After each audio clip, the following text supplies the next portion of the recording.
Yeah. You'll turn that bass up a little bit. Come on. The phone rings, it's 8:45. I'm slipping on some fresh kicks and jacket with matching lining. My boys in the line and announcing the time and how I need to hurry cause it's about to be live, man. A party's jumping off, DJ's bringing beats, my boy.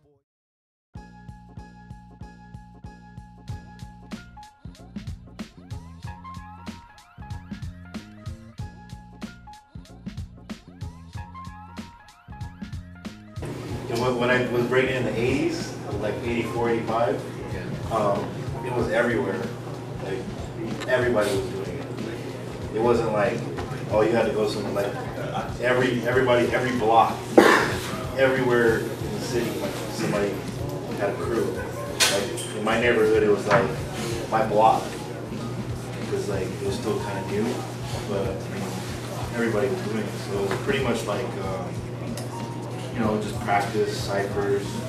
I mean, we would battle at school, you know, battle at the mall. Like, it was everywhere. Like, it was popular. It was like the popular thing.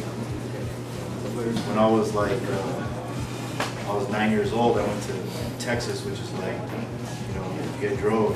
It's like a day and a half away driving. And I went there, and there was people that did judo from all around the U.S. Everybody was breaking. Like, we had a battle like West Coast versus East Coast. So at the hotel, you know, so everybody was doing it all across the U.S. Everybody was breaking.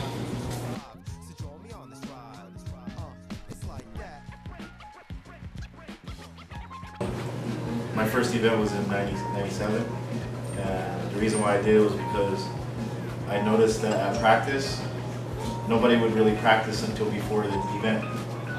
You know, like if there was like 3 months to an event, nobody would really go until like three or 4 weeks before the event. Then they would train. They would really try to get better before the jam, you know.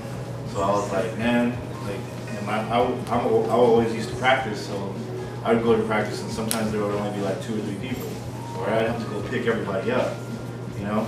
So I was like, man, like, and then the big event in San Diego, where I was from, was B-Boy Summit. They moved to LA, so that left us with no event, you know, no big event where people from all over would come. So I was like, well, I'm gonna just do my own event. And I actually helped another friend of mine that did an event. It was kind of small, just a San Diego event. And then when I helped him, it was funny because I entered the event and I won the event, and then I also made money at the door. So I was like, oh, this is dope. So I was like, yo, I want to do an event now. So when I did my event, it turned out really good. So then I started doing them every like 3 months. Like my first couple events that I did for 3 years, I did every 3 months I was doing events, you know. So like the day after my first event, there was like 40 people at practice. So I was like, oh, I gotta keep on doing events. You know? Well, coming up in South Florida, which was very known for rich events, Miami Program, Rose and Wolves, and other hip-hop elements throwdown.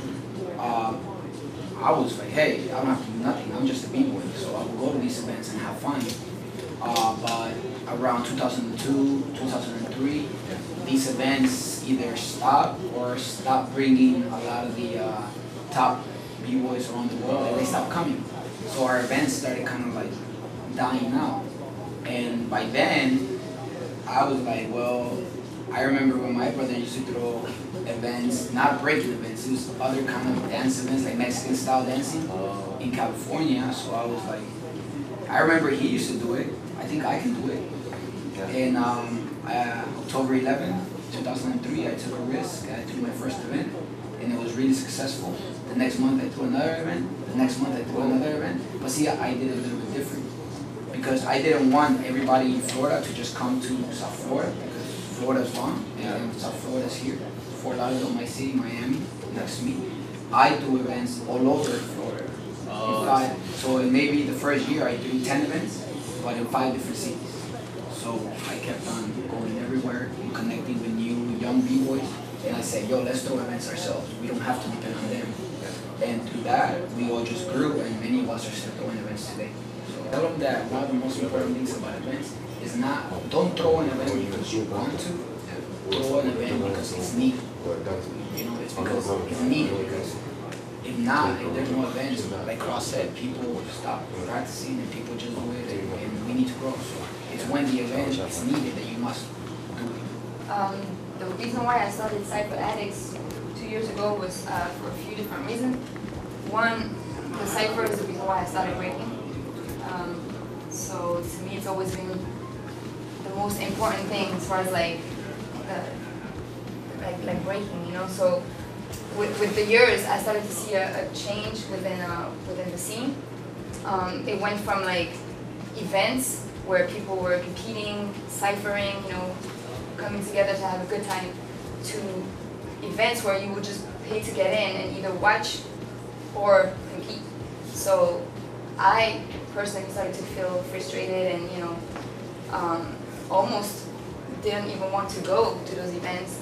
So for a while I was more like complaining and wondering what's going on until one day I decided to, you know, if I wasn't happy with it, then why not try to make a change and do something on my own. So I really wanted to bring everyone together, you know, I mean, at least the people that share the same mentality. So my first intention wasn't to like start a whole crazy movement, you know.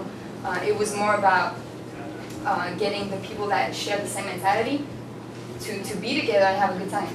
That was really the main purpose.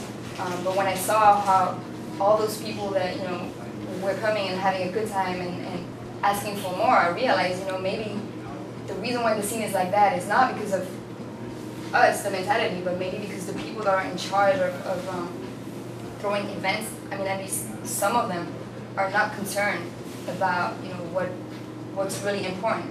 They think maybe if I just throw an event and I do crazy competitions, it's going to bring a lot more people and it's going to be better.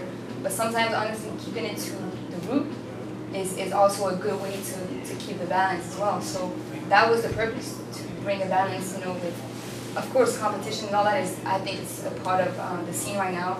I think it's a good opportunity for people to, you know, come up in the scene, get to travel, and experience a lot.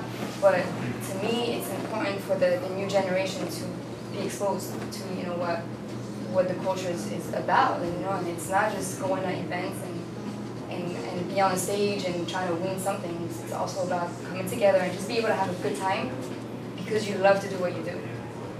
Also, if you're going to do an event, I think it's important for the event to be a reflection of yourself as well. Like, don't go in a different direction. Like, I personally, I did it with the cypress because I felt like it was a reflection of you know, my dance and my mentality. Me throwing in events with like a bunch of competitions, I would feel like, you know, I mean, I'm learning from these guys, you know, I'm learning from them. But honestly, like, I wouldn't want to do it because it's already happening, you know? So if you're going to do something, bring something to the table. Don't just do it because you want to be a promoter, you know? Do something because you, within your dance and within the years that you've been putting in the scene, you feel like something is needed, you know what I mean? Don't just do it to do it. A reflection of who you are, how you want to see this dance, and in many ways, the mistakes you might see other promoters making, and you can say, I'm going to do this, but I can do it better. Right.